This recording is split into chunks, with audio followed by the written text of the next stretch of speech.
plenário do Supremo iniciou o julgamento de 3 ações que tratam da prisão após condenação em segunda instância. Repórter Carla Lucena acompanhou e traz os detalhes para a gente. Oi, Carla, boa noite. O que você nos conta da sessão de hoje? Olá, William. Muito boa noite para você. Boa noite a todos que nos acompanham no Jornal da Justiça. Pois é, iniciou hoje, então, o julgamento dessas ações aí muito importante para o país. Hoje, as atenções estão voltadas aqui para o Supremo Tribunal Federal. Iniciamos hoje o julgamento das ações e, como o ministro Dias Toffoli anunciou ontem, no fim da sessão, hoje teríamos apenas as sustentações orais. Então, começamos hoje com as sustentações orais dos requerentes dessas ações. Foram 6 advogados que falaram pelos requerentes. Em seguida, também tivemos a fala dos chamados amigos da corte, que são aí entidades que são admitidas para falarem e contribuírem para o julgamento. Bom, a grande questão em discussão no plenário é a partir de quando uma pessoa é condenada, ela pode ser presa. Desde 2016, o Supremo entende que essa prisão pode acontecer já depois da confirmação em segunda instância. E desde então é assim que tem sido em todo o país. Bom, a partir daí então que chegaram essas ações aqui ao Supremo, que pedem justamente para rever essa posição do STF, dizendo que essas pessoas não poderiam ser presas aí nesse momento após a confirmação da segunda instância e já assim depois de julgado todos os recursos. Isso porque quando essa condenação é confirmada na segunda instância, a pessoa ela pode entrar com outros recursos no Superior Tribunal de Justiça, inclusive aqui no Supremo Tribunal Federal. Hoje, então, começamos com as sustentações orais. Vamos ver na reportagem. Logo no início da sessão, o presidente do Supremo, o ministro Dias Toffoli, disse que o julgamento das ações envolvendo a discussão sobre prisão após condenação em segunda instância não se trata de nenhum caso específico e que o STF vai atuar como sempre fez, defendendo a Constituição. Que fique bem claro que esse julgamento, que as presentes ações e o presente julgamento não se refere a nenhuma situação particular. O objetivo é, dada a provocação que vem, porque o judiciário não age de motu próprio, não age de ofício, através de legitimados para a ação, dar o alcance efetivo e a interpretação a um dos direitos e garantias individuais previstos em nossa Constituição Federal. O ministro Marco Aurélio fez a leitura do histórico das ações desde quando elas chegaram ao Supremo. Não posso me furtar à feitura de um relatório circunstanciado ante a importância ímpar da matéria, porque em jogo, para mim, a ordem jurídica. Após o relatório, 6 advogados falaram em nome dos partidos Comunista do Brasil e Ecológico Nacional, atual Patriota e da Ordem dos Advogados do Brasil. Eles defenderam que a Constituição não permite que um condenado seja preso antes de esgotado todos os recursos na Justiça. Precisamos que haja uma decisão, um marco regulatório a estabelecer, uma segurança jurídica. É isso que sempre o partido buscou possibilitar com esse debate que se ampliou e, graças a Deus, com a participação de uma parte importante da sociedade brasileira. Entende a Ordem dos Advogados do Brasil que, em nome da força normativa da Constituição, em nome da afirmação histórica das garantias individuais, a ação declaratória número 44 deve ser julgada procedente. Há que se respeitar a Constituição. E a expressão trânsito julgado não foi colocada lá por acaso, senhor presidente. Ela tem uma lógica sistêmica, ela tem uma lógica axiológica. Essa lógica é que esta Constituição cidadã garante, acima de tudo e de todos, a dignidade da pessoa humana e a liberdade. Bom, e exatamente isso, olha só, a gente está falando aí das sustentações orais, elas não foram finalizadas hoje, a expectativa era que tivesse sim sido finalizado hoje, mas não foi possível, isso porque é um julgamento importante, foram sim admitidos aí vários advogados para contribuírem, 2 amigos da corte que falariam na sessão de hoje ficaram para falar na próxima quarta-feira, no julgamento que começa às 9h30 da manhã. Então, semana que vem a gente tem essas duas sustentações orais e depois as manifestações da Procuradoria-Geral da República e também da Advocacia-Geral da União. E a partir daí, então, que se iniciará o voto dos ministros, primeiro com o relator, o ministro Marco Aurélio. Agora, no finalzinho da sessão, o presidente do STF, ministro Dias Toffoli, inclusive fez um elogio ao relatório circunstanciado, inclusive que o ministro Marco Aurélio fez referência aí na matéria, elogiando esse relatório. E também, um pouquinho antes da sessão, ele disse que como hoje os olhares estavam voltados aqui para a corte, era necessário apresentar um balanço do trabalho. Ele disse que neste ano já foram realizadas 63 ações presenciais aqui no plenário do Supremo Tribunal Federal e 247 casos foram julgados. Além da sessão presencial, o ministro também abordou aí os julgamentos no plenário virtual, passando aí dos mais de 2.600 processos julgados no plenário virtual. Juntando os julgamentos do plenário e das duas turmas do STF, tanto no virtual como no presencial, o Supremo já julgou este ano mais de 13.000 processos. Vamos ver o que disse o ministro.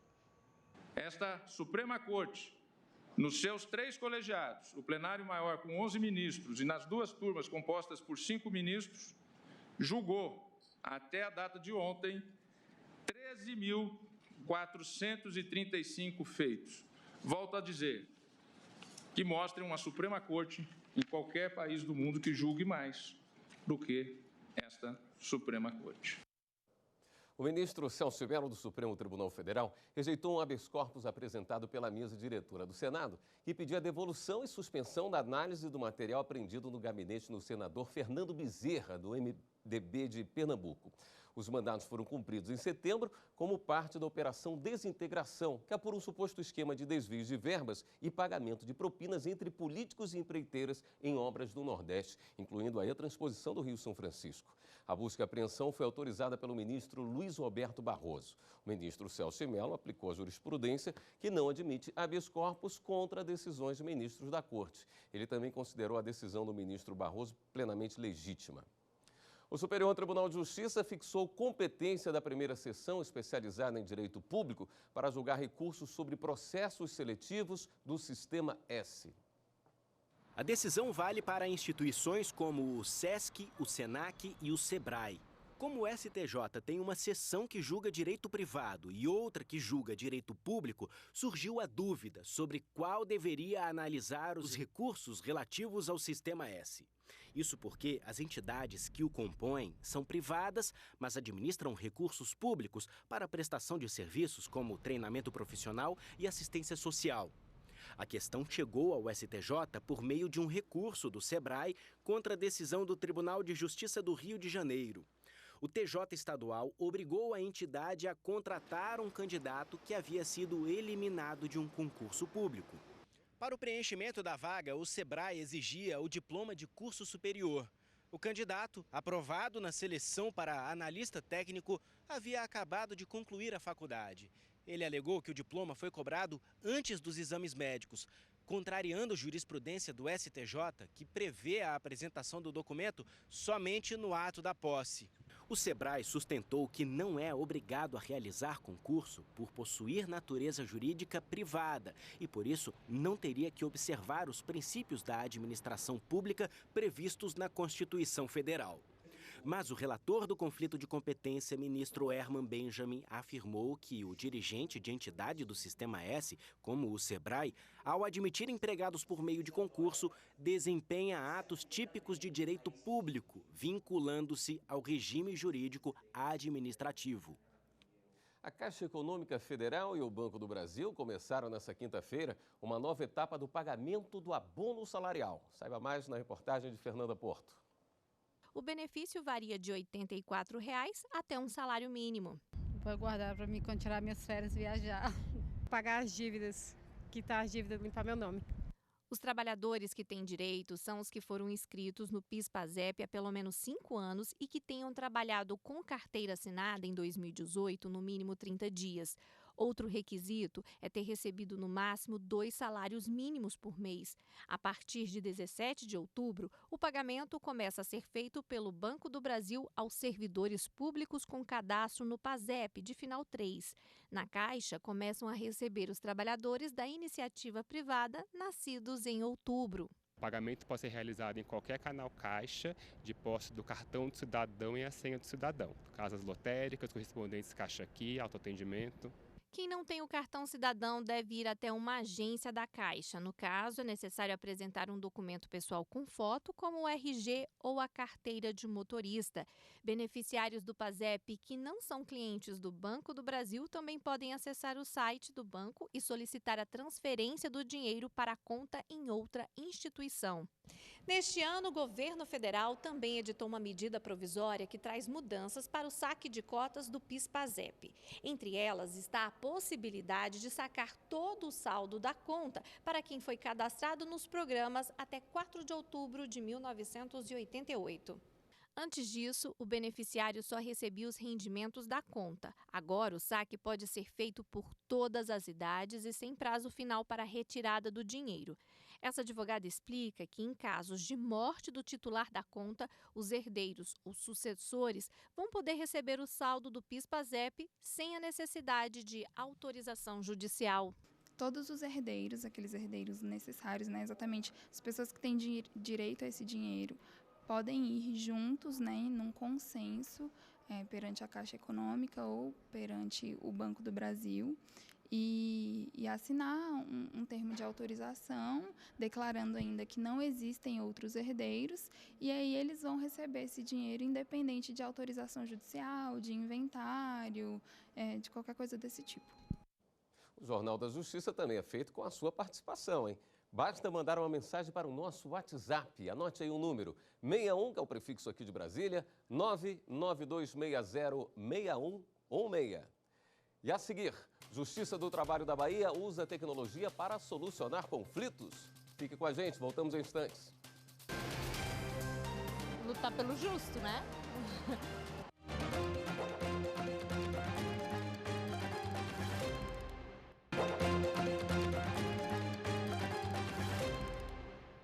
A Justiça Federal determinou o fornecimento de energia elétrica para o funcionamento de uma bomba que leva água à população do município de Campo Maior, no Piauí. Para a 5ª turma do TRF da Primeira Região, o fato do município e dos órgãos da administração indireta não pagarem as contas de luz autoriza a suspensão do fornecimento de energia elétrica. Mas a interrupção não pode atingir os serviços essenciais de saúde, educação e segurança. O colegiado determinou a ligação de uma bomba submersa que viabiliza a ampliação e melhoria do sistema de fornecimento de água aos moradores do município de Campo Maior, no Piauí. Mesmo com débitos pendentes, a energia deve ser ligada para o funcionamento dessa bomba.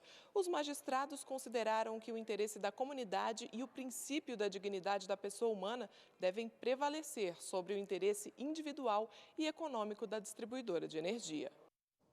A videoconferência é cada vez mais uma ferramenta da Justiça para dar agilidade aos processos. Na Bahia, a Justiça do Trabalho conseguiu resolver um caso que envolvia mais de 160 processos. A Ergon Engenharia chegou a empregar 3.000 trabalhadores na Bahia. Obrigada a parar suas atividades, a empresa precisou resolver as pendências trabalhistas na Justiça. Ela acabou fazendo várias obras para o governo, para o Estado e não recebeu. Quando ela não recebeu, ela deixou de ter capital para pagar seus funcionários. 15 milhões de reais. Este é o valor penhorado na Justiça Comum após o pagamento de um precatório do governo do estado para a Ergon Engenharia. A verba foi remetida ao TRT5 e será destinada ao pagamento dos 161 processos trabalhistas da empresa existentes no Regional Baiano. A gente tem, então, chamado esses processos, esses autos para aqui para o setor, marca as audiências, convida as pessoas e tenta fazer a conciliação. Já conseguimos conciliar cerca de 85 processos. Ainda faltam mais alguns, mas a gente está empenhado em fechar esse ciclo e quitar todos os processos da Ergon. Então, encontrando esse precatório, A Justiça do Trabalho conseguiu esse bloqueio, estamos resolvendo todas as pendências trabalhistas e após resolver as pendências trabalhistas, a Ergoengenharia vai conseguir voltar à atividade. A advogada dos trabalhadores não compareceu presencialmente à audiência, mas, graças a uma videoconferência, o acordo pôde ser firmado. Somos notificados para que existia interesse e, se fosse possível, que fizesse pedido de videoconferência, né? E fizesse a tentativa de acordo, que foi o que fizemos. Ela estava em Eunápolis, cidade localizada a 651 quilômetros de Salvador. A gente conseguiu colocar a ideia de acesso à justiça num plano virtual, porque a advogada pôde participar de lá, esperando as audiências em Eunápolis e fazer 3 audiências aqui, fazer 3 acordos. E com isso a gente está resolvendo hoje processos com mais de 20 anos, graças à tecnologia, graças à colaboração das partes, né, que vem para casa, que vem fisicamente e virtualmente. O que teria acontecido se não tivesse essa possibilidade de uma videoconferência? Não teria tido o acordo, né? Porque eu não teria aí para confirmar, não tive condição de ir, porque eu tenho audiência hoje aqui na Vara do Trabalho de Eunápolis, inclusive estou aqui usando a sala da OAB para essa videoconferência. Esse tipo de audiência faz parte do Sistema de Designação de Oitivas por Videoconferência, o SISDOV, desenvolvido recentemente pelo TRT5. Esta advogada admirou a novidade. Eu, particularmente, nunca tinha participado de uma audiência com videoconferência e foi muito tranquilo, a gente participou como se aqui ela estivesse. Em instantes, você vai conhecer o projeto Formando Gerações, que aproxima jovens e adolescentes do Poder Judiciário. É daqui a pouco. Voltamos já já. É ser honesto, ter ética, tratar a pessoa conforme manda preceitos bíblicos, né? Isso é justiça.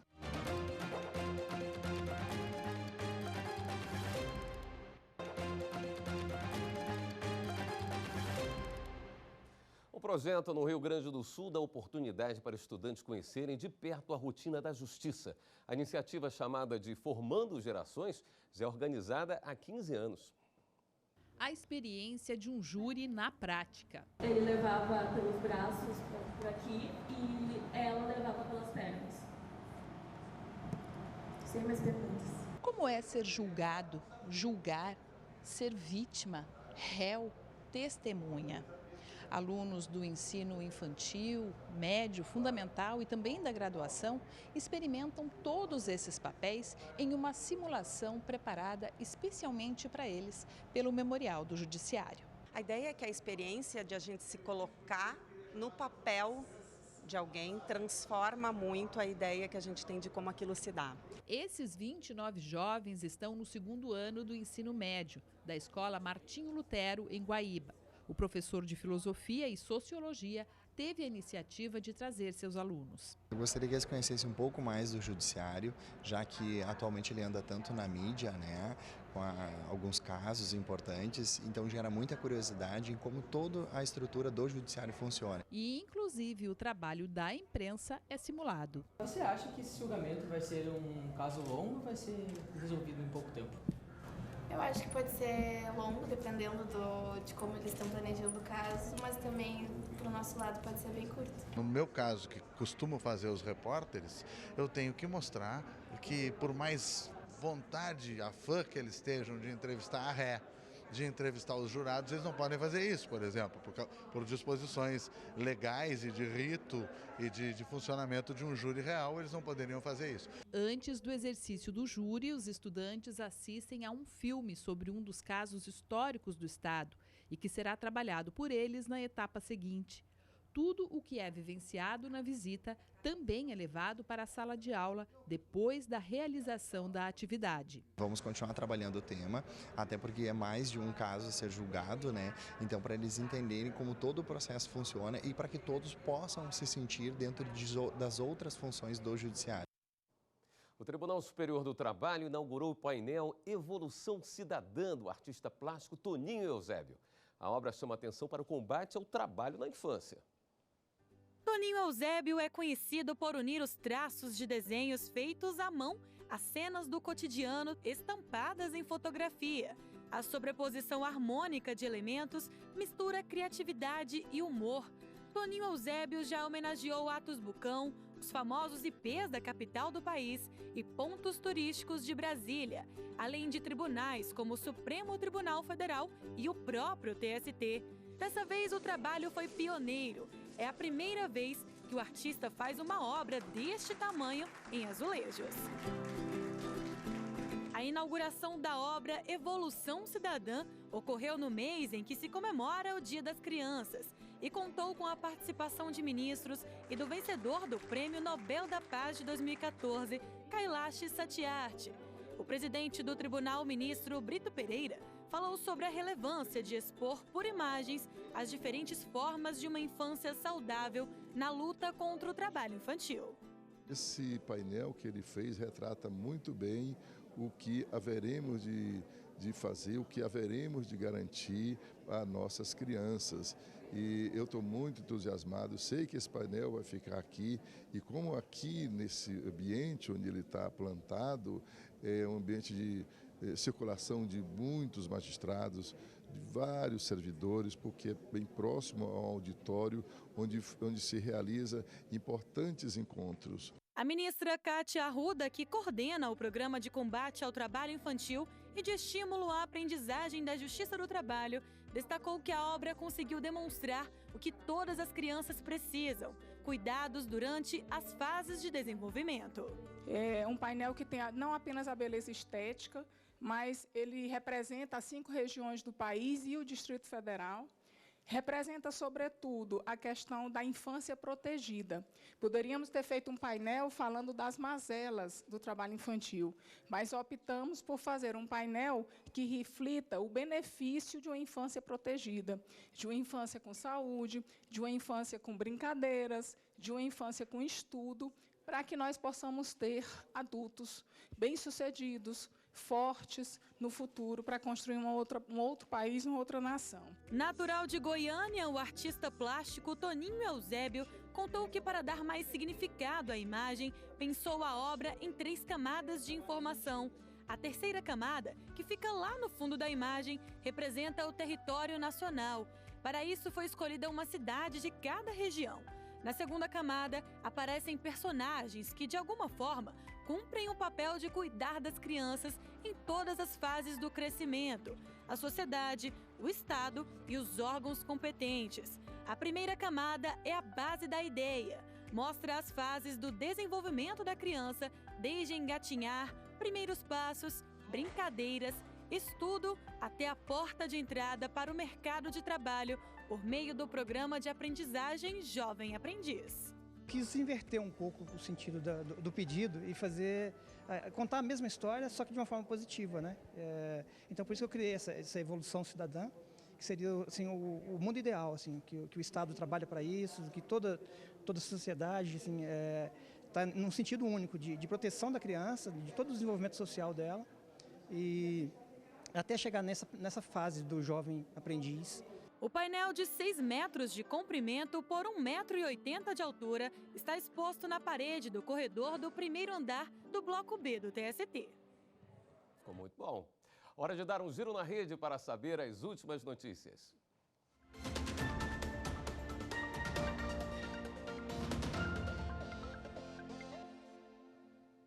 Vamos até a redação do Jornal da Justiça falar com a repórter Daiane Garcês, que tem as informações. Boa noite, Daiane. Boa noite, William, e é você que acompanha a TV Justiça nesta quinta-feira. Olha só, hoje teve operação em São Paulo para combater crimes da ordem econômica. Os policiais federais cumpriram 10 mandados de busca e apreensão em várias cidades. De acordo com as investigações, havia um suposto cartel no transporte rodoviário de veículos 0 quilômetro, conhecido como cegonheiro. Algumas empresas teriam fechado acordo quanto ao valor do frete de carros novos. Os envolvidos devem responder por crimes contra a ordem econômica e de organização criminosa. Agora, uma decisão do Supremo Tribunal Federal. O ministro Ricardo Lewandowski declarou extinta a punibilidade do ex-deputado Nathan Donadon, com base no decreto presidencial de 2017 que trata do indulto natalino. O ministro considerou estarem presentes todos os requisitos para conceder o benefício. Donadon foi condenado pelo Supremo em 2010 por formação de quadrilha e peculato. Em 2013, ele começou a cumprir a pena de quase 14 anos de prisão. E detalhe, 3 anos depois, foi transferido de Brasília para Rondônia. Com a extinção da pena, ele poderá ser solto. E a Justiça de São Paulo revogou a prisão domiciliar do ex-médico Roger Abdelmaci. A relatora do caso analisou o resultado da perícia médica, que concluiu o seguinte: o réu tem condições de tratar da saúde de forma ambulatorial.